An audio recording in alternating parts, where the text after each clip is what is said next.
Hey, it's Liz with Crafty Queens. Today we're going to be taking this Dollar Tree strainer, is what I'm going to call that. We're going to cut the tag off, and we're going to make the cutest stinking snowman. So first we need to get out some paints. I got out some white. I always get out an eye color, and then I never do it. But I got out some white, black, orange, and the blue we won't use. And then I just thought using a sponge would be easier.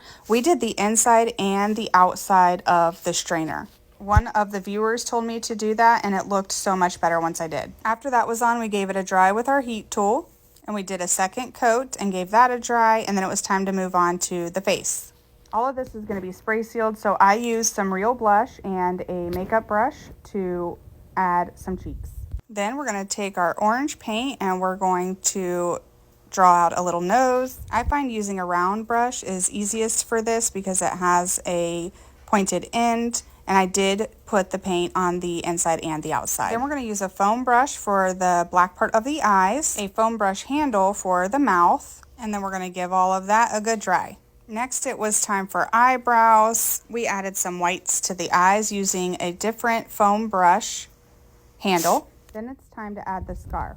So we're using plain red fabric. I cut a strip of it. And then we're going to use these prongs that are hanging down as the holders for our scarf. I'm using Titebond and hot glue, and we're just going to wrap that around.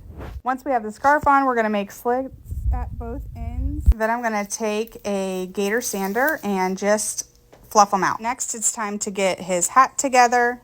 I knew I wanted to do a scrunch hat, so we did like a tube of fabric and just use some hot glue to connect it. And the very end of it, I do leave a triangular shape. My original thought was to add a cotton ball later, but we end up going with a bell. An ornament would be cute. Once I got the tube of fabric done, I realized that he's going to need a little more hat. So we cut another piece of the fabric and we glued it around using the Titebond and the hot glue. Now our scrunchy tube part can sit right on top of it, so it looks like he has a full hat. The triangular piece at the end, I just slouched over and hot glued into place. And then I tried an ornament. I thought about a cotton ball, but I end up going with a bell. So I put some twine through the bell and tied it on. You could also add some sort of bow or a tag to this. You could do a more detailed face. Because the strainer has holes, I went simpler, but you can definitely make this your own depending on your style and the colors that you use. I think he turned out so super cute, and I really appreciate y'all watching. Thank you so much, and have a great day.